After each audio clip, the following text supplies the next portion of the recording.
पत्रकार परिषदेमध्ये आपल्या सर्व पत्रकार मित्रांचं मनापासून स्वागत। आज सकाळपासून भारतीय जनता पार्टी प्रदेश समितीची बैठक झाली।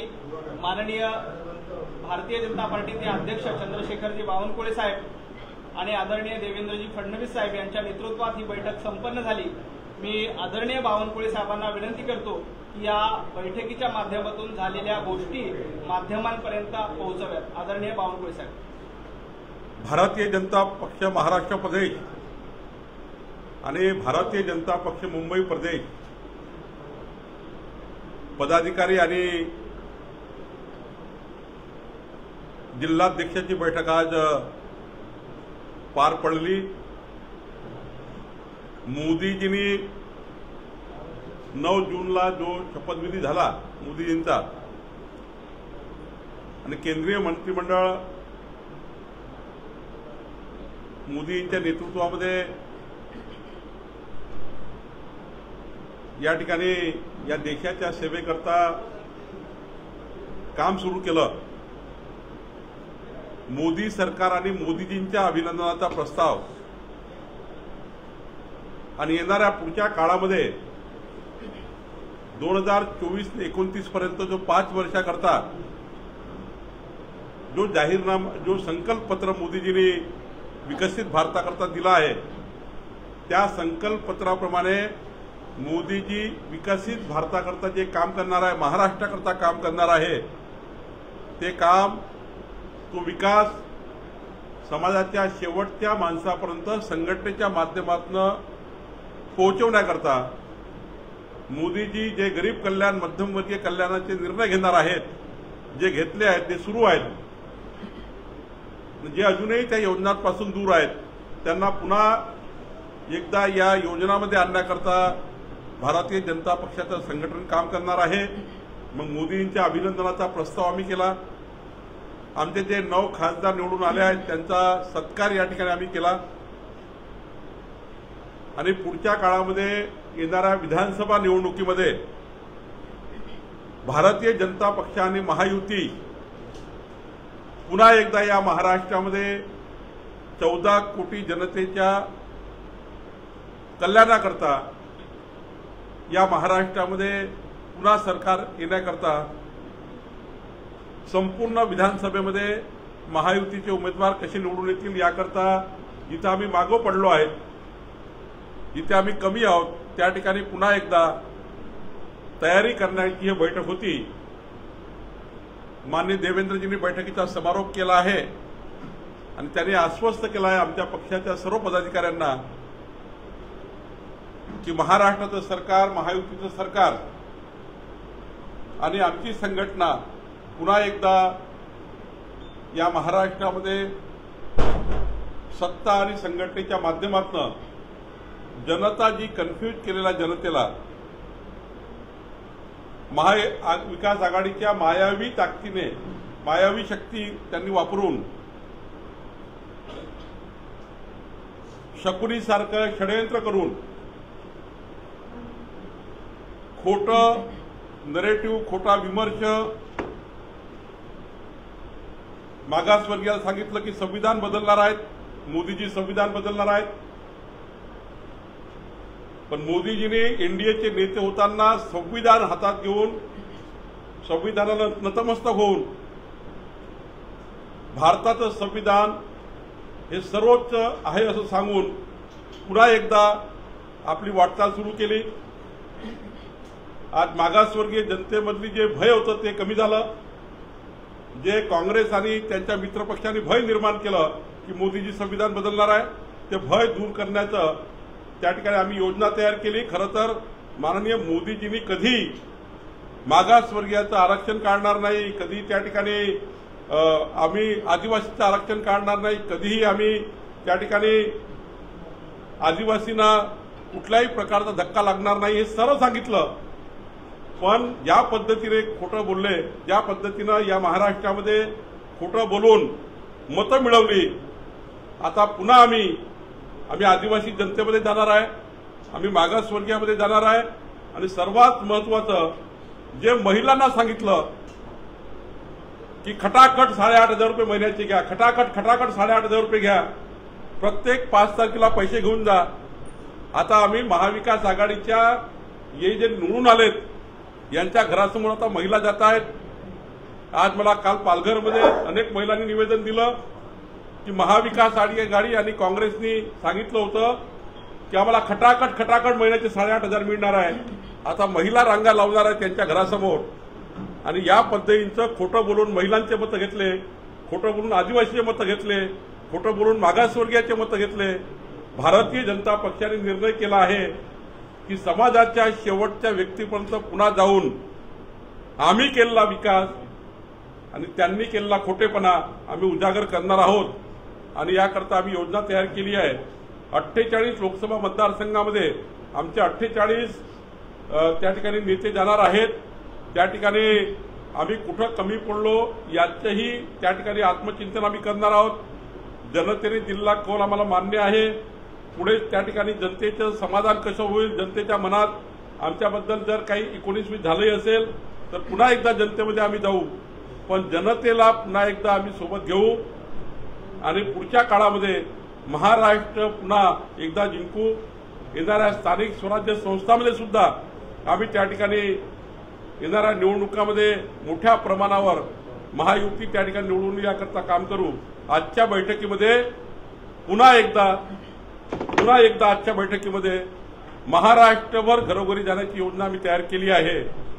नवमतदारांची नोंदणीची अभियान आम्ही तयार केलेलं आहे आणि कन्फ्यूज झालेल्या जनतेला कन्व्हिन्स करून मोदी सरकार 10 वर्ष मोदी सरकारचे आणि पुढचे 5 वर्ष मोदी जे काम करणार आहे, मोदीजींनी जो जाहीरनामा दिला आहे, संकल्प पत्र दिलं आहे, ते संकल्प पत्र आम्ही त्या ठिकाणी घरोघरी वाटप केलंच आहे.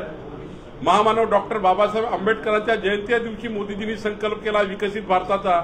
त्या संकल्पाला आम्ही पुढे नेणार आहोत. याकरता ही बैठक झाली आहे. सर, देवेंद्र फडणवीस हे सर्वात मोठे खलनायक आहेत असं विधानात संजय राऊतांनी केलं. विधान म्हणाले खरं तर संजय राऊत यांच्या बोलण्याला मी काही अर्थ येत नाही. आमचे नितेश राणे बोलतात ते बोलतील, पण आता खूप झालं. महाराष्ट्राच्या जनतेने सकाळचा 9 वाजताचा भोंगा खूप ऐकला. आता महाराष्ट्रीय जनता एकदा कन्फ्यूज झाली. पण देवेंद्रजींच्या नेतृत्वात पुन्हा भारतीय जनता पार्टी मोठी उभारी घेणार आहे. देवेंद्रजींनी 2014 ते 19 मध्ये या महाराष्ट्रातले लोकप्रिय मुख्यमंत्री म्हणून काम केलं आणि 14 कोटी जनतेच्या मनात देवेंद्रजीबद्दल प्रचंड विकासाचं नेतृत्व म्हणून त्यांच्याबद्दल आदर आहे. संजय राऊत सारखे किती लोकांनी बडबड केली तरी त्यांच्या नेतृत्वाला काही त्या ठिकाणी ते कमी करू शकत नाही. देवेंद्रजींचं नेतृत्व हे सूर्यासारखं आहे, इमानदार नेतृत्व आहे आणि हे काही मला संजय राऊतला सांगायची गरज नाही. स्मार्ट मीटरवरतून तुमच्यावरती विरोधक आरोप करताय. छंदा तो धंदालो ही पद्धत भाजपने अवलंबली आहे. कारण इलेक्ट्रॉनिक बॉन्डमध्ये या स्मार्ट मीटर तयार करणाऱ्या कंपन्यांनी भाजपला पैसे दिले असा आरोप विरोधक करतात. त्यामुळे स्मार्ट मीटरच्या बाबतीत भाजपची भूमिका काय आहे? मी स्वतः ऊर्जामंत्री होता. स्मार्ट मीटरचा निर्णय उद्धव ठाकरे सरकारमध्ये नितीन राऊतच्या काळात झाला. स्मार्ट मीटरचा निर्णय उद्धव ठाकरेच्या सरकारमध्ये नितीन राऊतच्या काळात झाला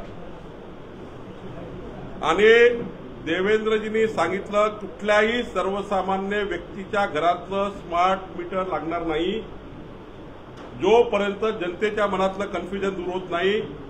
आणि सोबतच त्यांनी सांगितलं केवळ इंडस्ट्रियल ज्या ठिकाणी मोठ्या प्रमाणावर लॉसेस आहे, ज्या ठिकाणी 100 रुपयाची वीज जातं पण 80 रुपये येतात, अशा ठिकाणी मोठ्या प्रमाणावर ज्या ठिकाणी स्मार्ट मीटरच्या माध्यमातून लॉसेस थांबू शकतो अशा इंडस्ट्रियल मीटरला त्या ठिकाणी LTHTला असे मीटर लागणार आहेत. जोपर्यंत जनतेच्या मनातलं कन्फ्युजन दूर होत नाही तोपर्यंत कुठलीही कारवाई देवेंद्रजी करणार नाही असं त्यांनी आम्हाला सांगितलं आहे. आणि त्यामुळे सर्वसामान्य जनतेमध्ये पुन्हा एकदा हा नवीन नरेटिव्ह आहे, नवीन खोटारडेपणा आहे की स्मार्ट मीटर लावणार, जनतेचा पैसा लुटणार. खरं तर स्मार्ट मीटरचा निर्णय ज्यांनी केला ते उद्धव ठाकरे आणि नितीन राऊत यांनी केला आहे. मला वाटतं आता या ठिकाणी याबद्दल जाणून बुजून पुन्हा एकदा देवेंद्रजींना या नरेटिव्हमध्ये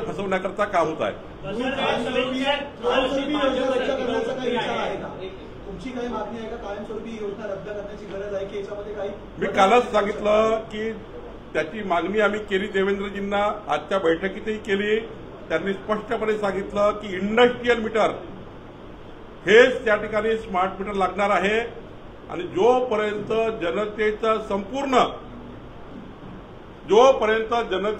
जोपर्यंत जनतेचं समाधान होणार नाही तोपर्यंत कुठलीही कारवाई होणार नाही.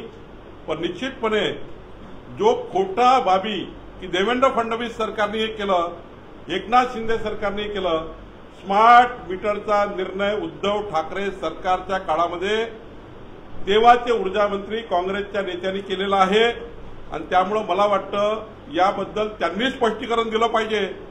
त्यांनी घेतलेल्या निर्णयाच्या प्रती आम्ही देणार आहोत. पण देवेंद्रजींनी सांगितलं घरगुती आणि कॉमर्शियल जे त्या ठिकाणी छोटे ग्राहक आहे, जे त्या ठिकाणी मध्यमवर्गीय ग्राहक आहे, याऐवजी केवळ इंडस्ट्रियल ग्राहक LT ST जे आहेत त्या STच्या लाईनवर ज्या ठिकाणी लॉसेस आहे त्या ठिकाणीच ते त्या ठिकाणी सांगणारा योग्य भूमिका ते मांडतील. ते त्या खात्याचे मंत्री आहे.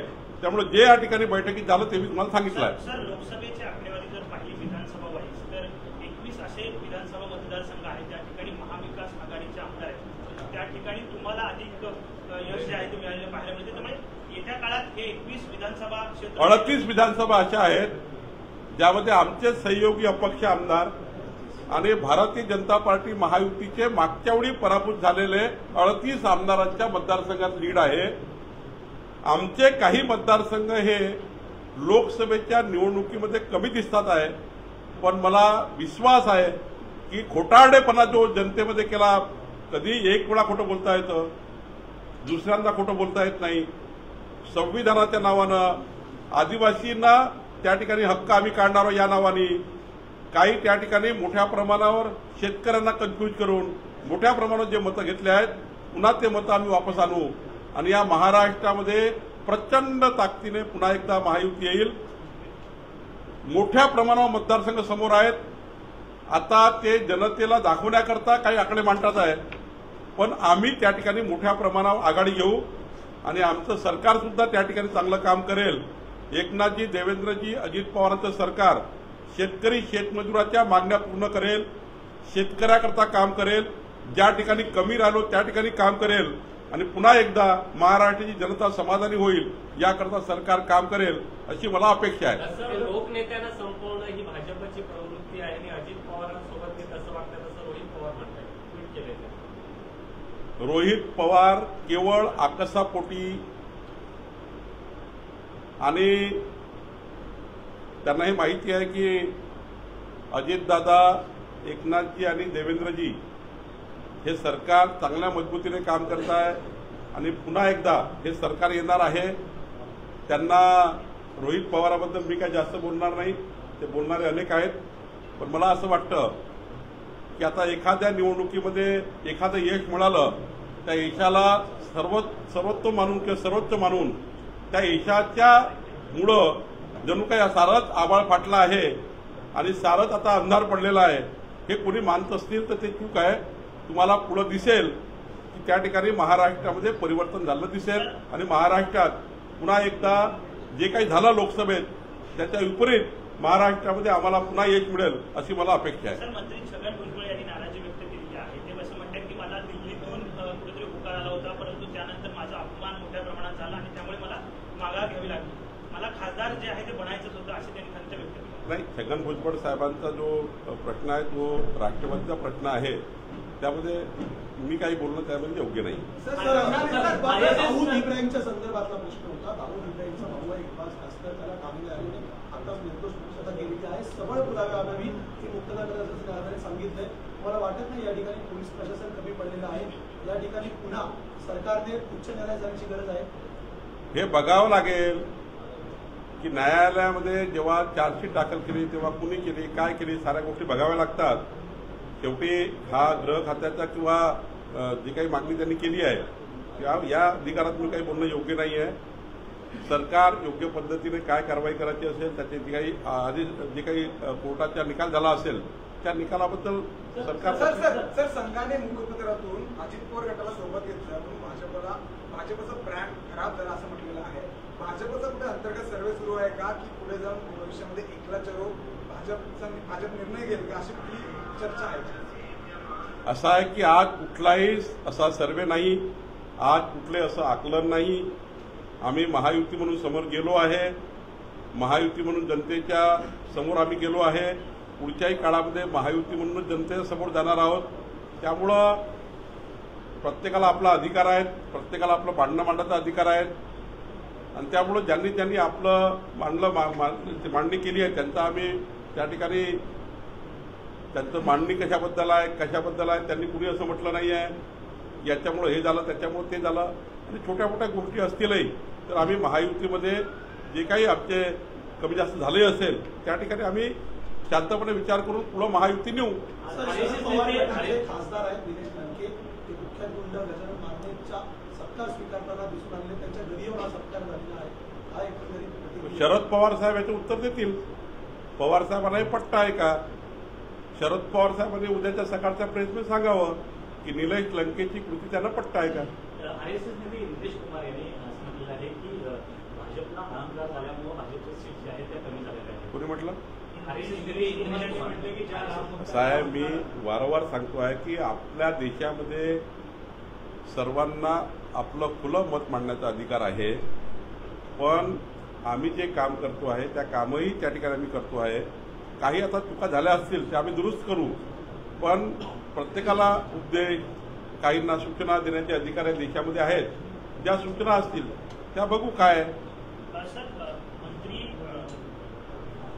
अब्दुल सत्तार यांचं कुठेतरी मंत्रिपदावरून काढा असेल तुमच्याकडे मागणी तुमच्या सिल्लोडच्या शहराध्यक्षाने केली अशी मागणी सुद्धा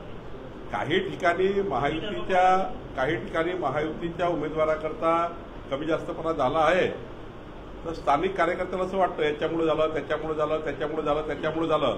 आम्ही आज पदाधिकाऱ्यांना सूचना दिल्या आहेत की आपलं आत्मपरीक्षण करू, आम्ही आत्मचिंतन करू. आपल्या पराभवाचं खापर हे कुण्या दुसऱ्या पक्षावर न फोडता, महायुतीवर न फोडता आपण पुन्हा एकदा आत्मचिंतन करू. काय आम्ही कमी राहिलो तिथे पुढे जाऊ, पण जनतेमध्ये पुन्हा जाऊन जनतेच्या मनातले गैरसमज आम्ही दूर करू. सर, वादळी पावसामध्ये बहुतेक ठिकाणी विजेच्या तारा तुटलेल्या आहेत. मराठवाड्यामध्ये रोज 2 ते 3 शेतकऱ्यांचा मृत्यू होतोय. आजही अशाच प्रकारे शॉक लागून 2 शेतकऱ्यांच्या मृत्यूची बातमी समोर आली आहे. सरकार नेमकं काय करतंय का? भाजप काय एकंदरीत स्टँड घेणार असेल? नाही, अशा दुर्घटनामध्ये तातडीनं अशा दुर्घटनाग्रस्त भागामध्ये जे काही मृत्युमुखी पडले त्यांना सरकारची तातडीची मदत मिळणे, दुर्घटना होऊ नये याची काळजी घेणे आणि जे नुकसान झालं आहे ते नुकसान तातडीनं भरून काढणे ही सरकारची जबाबदारी असतं. सरकार आपली जबाबदारी पार पाडेल. भारतीय जनता पार्टी सुद्धा शेतकरी शेतमजुराचं नुकसान झालं त्या मागे उभी राहील. मी स्वतः याच्याबद्दल आग्रही आहे आणि त्यामुळं सरकार आणि पक्षही या घटनेच्या मागे उभा राहील.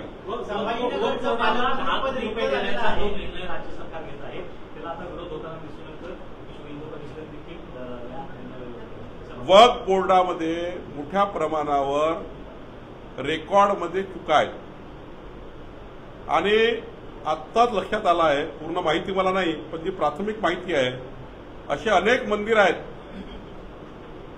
या महाराष्ट्रामध्ये, अनेक समाज असे आहेत ज्यांच्या जमिनीवर वक्फ बोर्डाचे नाव टाकण्यात आलेले आहे. मग हा रेकॉर्ड दुरुस्त नाही करायचा का? अशा अनेक नोंदी सापडतात ज्या नोंदी हिंदू धर्मीयाच्या आहेत, ज्या जमिनीवर अजून इतर समाजाचे, मागासवर्गीय समाज, आदिवासी समाजाच्या जमिनी आहेत. पण अनेक वर्षापासून वक्फ बोर्डाने कागदपत्रांमध्ये मोठ्या प्रमाणात चुका झाल्यामुळं खरं तर त्याचं डिजिटलायझेशन करणे, त्यांचं सुधारणा करणे याकरता तो निधी आहे. आता मला बघा, जर दुरुस्ती झाली नाही, सुधारणा झाली नाही, डिजिटल झालं नाही तर ज्या चुका झाल्या आहेत, ज्या हिंदूच्या जमिनी काही वक्फ बोर्डाने आपल्या नावाने दाखवून दिल्या आहेत, काही ठिकाणी मागासवर्गीय जमिनी दाखवून दिल्या आहेत, त्या सुधारणा करण्याकरता काही पैसे दिले असतील तर मला वाटतं खऱ्या अर्थानं थोडं समजून घेतलं पाहिजे. जे लोक याच्यावर टीका करतात त्यांनी समजून घेतलं पाहिजे. विरोधकाचा खोटा नरेटिव्ह समजून घेतला पाहिजे. एकीकडे त्या ठिकाणी मतं घ्यायचे, दुसरीकडे खोटं सांगायचं, हा सुद्धा एक षडयंत्राचा भाग आहे. आणि म्हणून ज्यांची ओरिजिनल मालकी आहे त्यांच्या जमिनी त्यांना परत मिळायला पाहिजे. त्या हिंदूच्या असतील, मागासवर्गीयच्या असतील, याकरताही काही डिजिटलायझेशन करणं आवश्यक आहे. चुकीच्या नोंदी झाल्या असतील त्याचं काय, त्या नोंदी तशाच ठेवायच्या का? आणि मला वाटतं सरकार याबद्दलचा पूर्ण खुलासा करेल. पण मला वाटतं रेकॉर्ड दुरुस्त झाले पाहिजे. हिंदूच्या जमिनी हिंदूला भेटल्या पाहिजे. ज्यांची खाजगी मालमत्ता त्यांना वापस भेटले पाहिजे. रेकॉर्ड दुरुस्त झाला पाहिजे. चुकीचा रेकॉर्ड काही लोकांनी त्या काळामध्ये, ज्यांच्या सरकारच्या काळात चुकीचा रेकॉर्ड तयार करून वक्फ बोर्डाच्या नावानं जमीन लावण्यात आल्या, त्याची दुरुस्ती केली पाहिजे. मला वाटतं सरकारची भूमिका असेल. त्यात संभाजीनगरचं पालकमंत्रीपद रिक्त झालेलं आहे. संदीपान मुंबळे हे आता खासदार झाले, परंतु त्यांना जिंकून आणण्यामध्ये भाजपचा मोठा वाटा असल्यामुळे तिथलं पालकमंत्रीपद हे आपल्या भाजपच्या मंत्र्याला देण्यात यावं अशी मागणी मागणी करणं हे प्रत्येकाचा अधिकार आहे. पण राज्याच्या मुख्यमंत्र्याचा अधिकार आहे. कुणाला पालकमंत्री ठेवायचं, कुणाला मंत्री ठेवायचं, कुणाला नाही ठेवायचं, हा संपूर्ण अधिकार महाराष्ट्राचे मुख्यमंत्री एकनाथ शिंदेजींना आहे. त्यामुळं काही भावना व्यक्त झाल्या असतील तर एकनाथ शिंदे निर्णय करतील.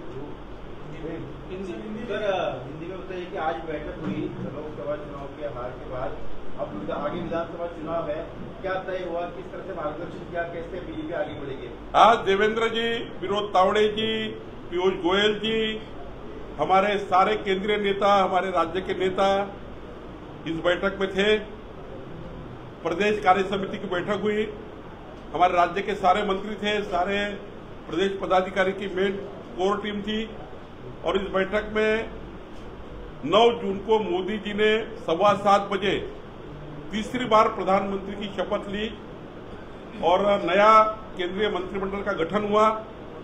मोदी जी के सरकार का अभिनंदन का प्रस्ताव, मोदी जी ने 10 साल में किए हुए काम और आने वाले दिनों में जो मोदी जी ने विकसित भारत का संकल्प किया है, 14 अप्रैल महामानव डॉक्टर बाबा साहब आम्बेडकर की जयंती के दिन मोदी जी ने देश के लिए विकसित भारत का संकल्प किया था. वो विकसित भारत का संकल्प जो मोदी जी की सरकार करने वाली है, वो विकास के काम, वो गरीब कल्याण के, मध्यम वर्ग के काम जनता तक पहुंचाना.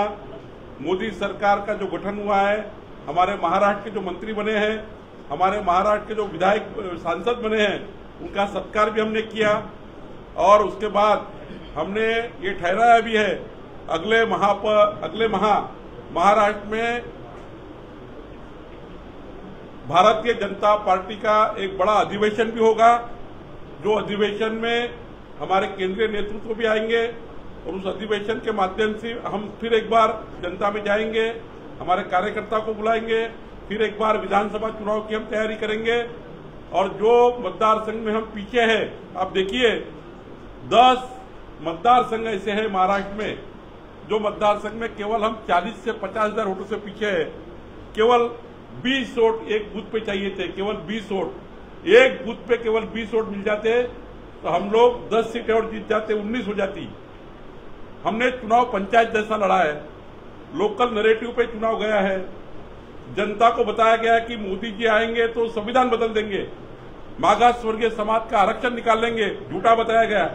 मोदी जी ने तो, आपने देखा होगा, जिस दिन एनडीए के नेता बने, महामानव डॉक्टर बाबा साहब आम्बेडकर जी ने लिखा हुआ संविधान हाथ में लेकर वो एनडीए के नेता बने और कहा कि ये संविधान लेकर ही मैं देश चलाऊंगा. बाद में आदिवासी समाज को बहकाया गया कि मोदी जी आएंगे तो आदिवासियों का सारा निकाल लेंगे, समर्थन पूरा सारी योजनाएं निकाल लेंगे. हालांकि मोदी जी ने तो कांग्रेस के समय 16,000 करोड़ बजट था साल का. मोदी जी की सरकार में 86,000 करोड़ बजट है साल का. ये जो मोदी जी ने आदिवासी समाज के लिए जो किया है वो सारा निकाल लेंगे अगर मोदी जी आएंगे तो. ये झूठा फैलाया गया. महिलाओं को बताया गया. मुझे कल पालघर में बहुत महिलाएं मिली थी, उन्होंने मुझे निवेदन भी दिया है, खटाखट खटाखट खटाखट खटाखट खटाखट खटाखट हम 5 तारीख को 6 तारीख को आपको 8,500 रुपये महीना देंगे, खटाखट देंगे. अब हमारी महिलाएं बहनें ये जो चुन के आए हैं महाविकास आघाड़ी के सांसद, इनके घर के सामने खड़े रहेंगे. ये खटाखट निकालो.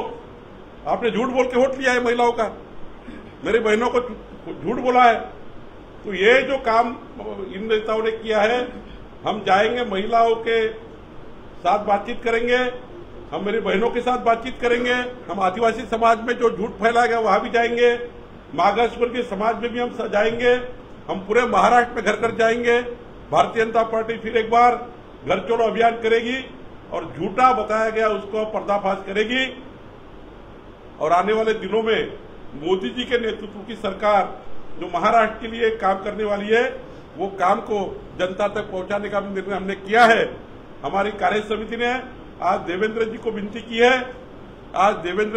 की है कि आपका अकेला उन्होंने कहा कि मेरा जो ये चुनाव का जो रिजल्ट आया है उनकी जवाबदारी बनती है, ये उनकी अकेले की जवाबदारी नहीं, हम सबकी जवाबदारी है।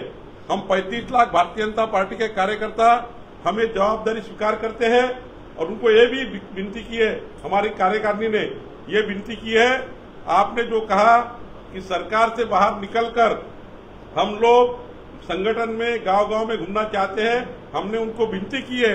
भारतीय जनता पार्टी के प्रदेश ने सारे पदाधिकारियों ने एक मुखी ठहराव किया है कि देवेंद्र जी आप सरकार में रहिए और सरकार का साथ लेकर महाराष्ट्र में फिर एक बार ये महायुति की सरकार लाने के लिए काम करिए। कोई जरूरत नहीं है सरकार से बाहर लाके काम करने की, सरकार में रहकर ही वो संगठन का भी काम कर सकते हैं, उनमें बहुत क्षमता है, वो महाराष्ट्र की जनता को न्याय दे सकते हैं, सभी समाजों को भी न्याय दे सकते हैं, विकास भी पहुंचा सकते हैं। मोदी जी के आने वाले 5 सालों का विकास अगर राज्य में करना है तो देवेंद्र जी महत्वपूर्ण है। मोदी जी ने निर्णय लिया तो एकनाथ जी, देवेंद्र जी, अजित पवार मिलकर वो निर्णय को नीचे पहुंचाएंगे। और महाराष्ट्र का विकास अगर करना है तो मोदी जी के सरकार के योजनाओं को महाराष्ट्र के 14 करोड़ जनता तक पहुंचाने के लिए देवेंद्र जी सरकार में आवश्यक है, ये भी हमने निर्णय लिया है। और ये महाविकास आघाड़ी के नेता कल अगर देवेंद्र जी और हमारी सरकार अगर थोड़ा सा कम ज्यादा होती है, ये लोग तो मोदी जी की योजना बंद कर देंगे, ये लोग तो अन्न सुरक्षा अभियान बंद कर देंगे, ये गरीब आदमी का अनाज बंद कर देंगे। ये लोग आने के बाद अगर झूठ बोल के फिर एक बार मोदी जी को सरकार को बदनाम करेंगे, जनता का किसान सम्मान योजना बंद कर देंगे। ये तो ऐसे लोग हैं जो उद्धव ठाकरे सरकार में आपने देखा होगा कि आयुष्मान भारत जैसी योजनाएं बंद कर दी थी उद्धव ठाकरे सरकार में। ये मोदी जी की सरकार की एक भी योजना महाराष्ट्र में नहीं पहुंचने देंगे। इसलिए एकनाथ शिंदे, देवेंद्र फडणवीस और अजित पवार सरकार जरूरी है और वहां देवेंद्र ही चाहिए। तो इसलिए हमने निर्णय लिया है कि देवेंद्र जी वहां से नहीं हटना चाहिए, उन्होंने वहां काम करना चाहिए। अजित पवार आपकी सरकार में रहेंगे क्या आखिर तक, क्योंकि ये एक तरह से जिस तरह से ऑर्गेनाइजेशन आया, संगठन लोग होने की वजह से, एनसीपी की वजह से नुकसान हुआ, तो ये विपक्ष ये भी मान रहा है कि जो है अजित पवार की जरूरत नहीं रहेगी, अभी उनको अपॉइंट किया जा रहा है, भुजबल के बयान आ रहे हैं, तो आप आखिर तक चुनाव के साथ रहेंगे? देखिए, महायुति ने चुनाव लड़ा है, महायुति कुछ इतनी पीछे नहीं है कि जो आसमान फट गया है, सूरज भी पूरा ढक गया है, थोड़ा नुकसान हुआ है। मतों के आधार पे लेंगे तो हमें ज्यादा वोट है, 0.3% के वोटों से हम कम रहे हैं। महायुति ने अच्छा काम किया है, हमारे सारे पार्टियों ने अच्छा काम किया, 11 पार्टियों ने अच्छा काम किया है। ऐसा कोई आसमान नहीं फटा है जो महायुति डैमेज करेंगे, बीजेपी अलग लड़ेगी, ये वगैरह जो नैरेटिव चल रहे हैं, कोई नैरेटिव ऐसा नहीं है, कोई ऐसा निर्णय नहीं है। महायुति और ताकत से खड़ी होगी। महायुति 11 पार्टी की है, 11 पार्टी मिलकर फिर एक बार जनता में जाएंगे और अजित पवार भी जाएंगे, एकनाथ शिंदे भी जाएंगे, देवेंद्र जी और हम सब लोग जाएंगे। और ये जो उनका सपना है ना महाविकास आघाड़ी का कि हम दोबारा सरकार में आएंगे, 4 मुख्यमंत्री अभी तैयार हो गए।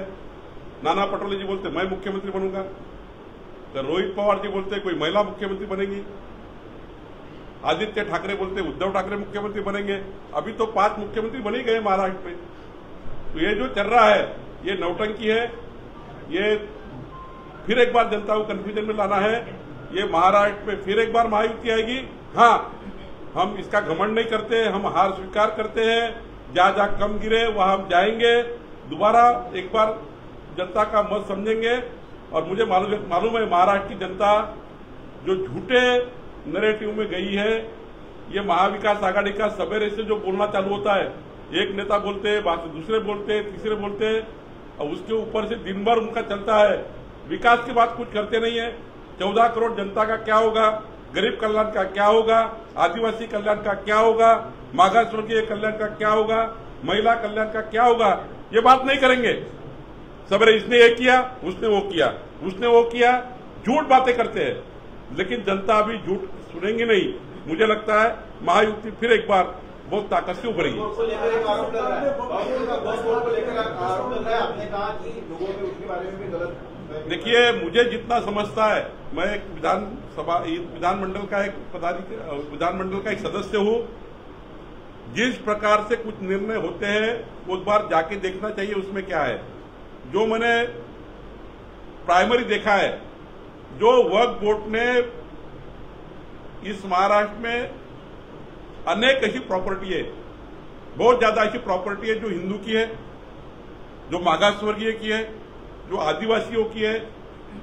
उस सरकार के समय हड़प ली गई, वक्फ बोर्ड के उस समय के लोगों ने हड़प ली गई, अपने नाम से सातबारे किए, अपने नाम से जमीनी चढ़ा ली। वो सरकारें कौन सी थी?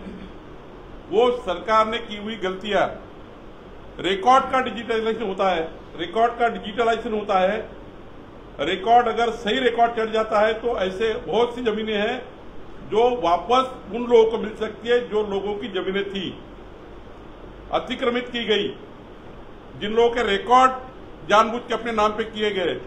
ये रिकॉर्ड दुरुस्ती के लिए अगर कुछ होता है तो ये जो फिर एक बार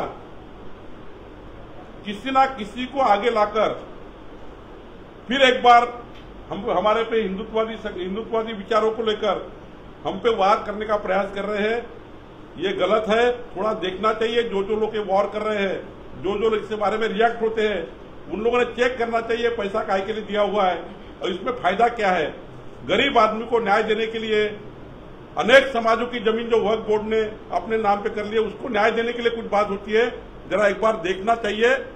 सरकार के विरोध में, हमारे नेताओं के विरोध में, हमारे विचारों के विरोध में फिर एक बार षड्यंत्र करने का प्रयास है। सर, आरएसएस नेता इंद्रेश कुमार ने जो बयान दिया है कि कहीं कमन था जो 241 पर ला दिया और जो रामनवमी का विरोध किया उनको 236 पर ला दिया। देखिए,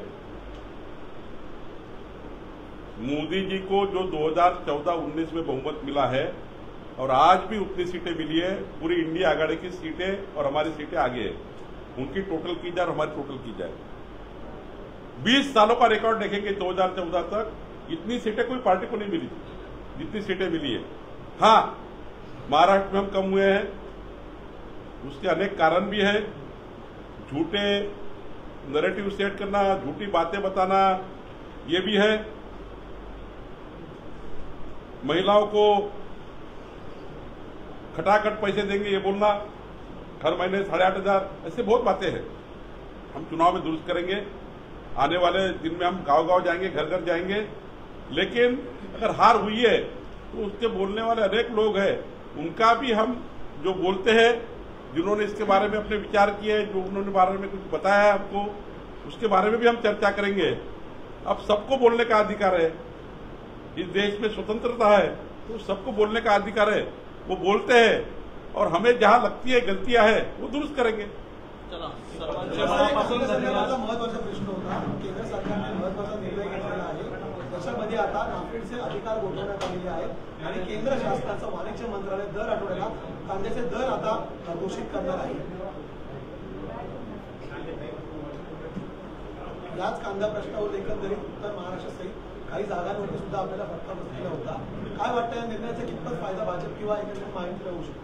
नाही, आता त्याबद्दल तर आम्ही भारतीय जनता पार्टीकडनं माननीय पियुषजींना, माननीय प्रधानमंत्री महोदयाला एक निवेदन केलं आहे की महाराष्ट्राच्या कांदा उत्पादक शेतकऱ्यांना त्यांना योग्य देशामधल्या ज्या कांदा उत्पादक शेतकऱ्यांना जेवढी मदत मिळतं किंवा जेवढा भाव मिळतो त्या आधारावरच आमच्या महाराष्ट्राला सुद्धा काही त्या ठिकाणी सरकारच्या निर्णयात बदल करायचे असतील तर ते करावे, पण महाराष्ट्रातल्या कांदा उत्पादक शेतकऱ्याच्या मागे केंद्र सरकारने भक्कमपणे उभं राहावं अशी विनंती आम्ही केली आहे। मराठा आमदारांची बैठक भाजपच्या बोलवण्यात आलेली अशी एक माहिती मिळते, काय नेमकी याबद्दलची भूमिका असणार आहे? काही त्यांना मार्गदर्शन वेगळं करणार आहे? चंद्रकांत दादा भारतीय जनता पार्टीतर्फे आमचे मराठा आरक्षण या विषयाचे प्रमुख आहेत। त्यांनी मराठा समाजाच्या प्रमुख नेते आणि आमदारांची एक त्या ठिकाणी सरकारने केलेली मराठा समाजाबद्दलच्या भूमिका, सरकारची पुढची भूमिका, काल ज्या पद्धतीने त्या ठिकाणी एकनाथजींच्या नेतृत्वामध्ये मराठा समाजाच्या आरक्षणासंदर्भाने जरांगेंची भेट घेऊन त्या ठिकाणी काही बाबी झाल्यात, तर निश्चितपणे मराठा समाजाच्या मनात जे काही कन्फ्युजन तयार करण्यात आलं किंवा जे काही आरक्षणाची गरज आहे, 10% आरक्षणाबद्दल जे काही चर्चा करायची आहे, तर सर्व आमदार, जे काही आमदार, प्रमुख आमदार आहेत, जे काही त्या ठिकाणी नेते आहेत, ते बसतील आणि योग्य भूमिका घेतील. सर, लोकसभेच्या संदर्भात मुख्यमंत्री देवेंद्र फडणवीस यांनी जी भूमिका घेतली होती की राज्यातल्या पराभवाची जबाबदारी मी घेतो. त्यानंतर जी बैठक पार पडली होती, त्या बैठकीत सुद्धा त्यांनी आपण या निर्णयावर ठाम असल्याचं म्हटलं होतं. आजच्या बैठकीमध्ये काही चर्चा झाली? महाराष्ट्र भारतीय जनता पार्टीच्या मुंबई आणि महाराष्ट्र प्रदेश बैठकीमध्ये राज्याच्या 35 लाख कार्यकर्त्यांच्या वतीने आम्ही सर्वांनी त्यांना विनंती केली. देवेंद्रजींनी स्वतः जबाबदारी स्वीकारली, पण आमची सर्वांची जबाबदारी आहे आणि त्यांनी एक इच्छा व्यक्त केली की मी सरकारमध्ये न राहता महाराष्ट्राच्या चांद्यापासून बांद्यापर्यंत महाराष्ट्र फिरून पुन्हा एकदा या महाराष्ट्राच्या जनतेमध्ये जाऊन पुन्हा नवीन जनादेश त्या ठिकाणी मिळवायचा, महायुतीला प्रचंड मजबूत करायचं, पण सरकारमध्ये राहायचं नाही. आम्ही आज संपूर्ण पक्षाच्या पदाधिकारी बैठकीमध्ये, प्रदेश कार्य समितीमध्ये त्यांना विनंती केली आहे की त्यांना असा निर्णय करण्याची गरज नाही. आमची सर्वांची 35 लाख कार्यकर्त्यांची सामूहिक जबाबदारी आहे आणि त्यांनी सरकारमध्ये राहून मोदी सरकारने घेतलेले 100 दिवसाचे निर्णय आहेत. आता मोदी सरकारने 100 दिवस जे अत्यंत टास्कवर काम करण्याचं ठरवलं आहे, त्या संपूर्ण योजनांचं, त्या संपूर्ण कामांचं फायदा महाराष्ट्राला आणि 14 कोटी जनतेला व्हावा, याकरता त्यांनी सरकारमध्ये राहूनच महाराष्ट्रही फिरावा, संघटनेमध्ये लक्ष द्यावं आणि पुन्हा एकदा प्रचंड ताकद या महाराष्ट्रात उभी करावी, अशी विनंती आम्ही त्यांना केली आहे. असा ठरावही केला आहे आणि त्यांना आपल्या माध्यमातूनही विनंती आहे, महाराष्ट्राच्या भाजपच्या 35 लाख कार्यकर्त्यांकडून विनंती आहे की त्यांनी केलेला निर्णय किंवा त्यांनी केलेला जो एक त्या ठिकाणी मानस व्यक्त केला, तो मानस त्यांनी करू नये. त्यांनी मानस परत घ्यावा आणि पुन्हा एकदा एकनाथ शिंदेजी, अजित पवारजी, देवेंद्रजी या तिघांनी महाराष्ट्राच्या शेतकरी शेतमजुराकरता मोठे निर्णय करावे, समाजाकरता निर्णय करावे आणि पुन्हा एकदा या महाराष्ट्रामध्ये महायुतीचं सरकार आणावं, जेणेकरून मोदींचे 5 वर्षाच्या सरकारचे कामं हे महाराष्ट्राच्या जनतेला फायदा होईल. जर थोडासाही त्या ठिकाणी सरकारमध्ये कमी जास्त झालं तर आम्हाला फार त्याचा सरकार असो की नसो फरक पडत नाही, पण जनतेला फरक पडेल. कारण महाविकास आघाडीचं जसं उद्धव ठाकरेच्या काळामध्ये मोदी सरकारच्या सर्व योजना बंद पाडण्याचं काम उद्धव ठाकरे सरकारच्या काळात झालं. उद्या अन्नधान्याची योजना बंद करतील, आयुष्यमान भारतची योजना बंद करतील, 75 वर्षाच्या व्यक्तींना जे मोफत आरोग्य मिळणार आहे ते बंद करतील, त्या ठिकाणी किसान सन्मान योजना बंद करतील. जे मोदींच्या सरकारची एकही योजना चालणार नाही. जे द्वेष करतात, इतका तीव्र द्वेष करतात महाविकास आघाडीचे लोक मोदींचा, मग 5 वर्ष मोदींच्या सरकारच्या योजना कसे चालवतील, कसा महिला सन्मानाची योजना चालवतील. आणि त्यामुळं हे अत्यंत महाराष्ट्राच्या जनतेला हे होईल. मोदी सरकारचे सारे कामं हे महाविकास आघाडी बंद पाडेल, जसे उद्धव ठाकरे सरकारच्या काळात झालं. म्हणून त्यांना विनंती केली आहे की तुम्ही सरकारमध्ये राहा आणि मोदी सरकारच्या संपूर्ण कामं महाराष्ट्राच्या जनतेच्या शेवटच्या माणसापर्यंत पोहोचवा. तुमचा आरोप करताय महाविकास आघाडी की तुम्ही अजित पवारांना आता सेपरेट कराल आणि एकीकडे महाविकास आघाडीचा एकत्र करण्याची तयारी करतो. आम्ही कुठलाही असा मनातही नाही, आम्ही असा विचारतही नाही आणि प्रचंड महायुतीची ताकद आम्ही उभी करणार आहोत. कुठलाही असा महायुतीला प्रचंड ताकद देण्याचा निर्णय आम्ही घेतलेला आहे. खूप खूप धन्यवाद. थँक्यू. मंडळ मोदींच्या नेतृत्वामध्ये या ठिकाणी या देशाच्या सेवेकरता काम सुरू केलं. मोदी सरकार आणि मोदीजींच्या अभिनंदनाचा प्रस्ताव आणि येणाऱ्या पुढच्या काळामध्ये 2024 ते 29 पर्यंत जो 5 वर्षाकरता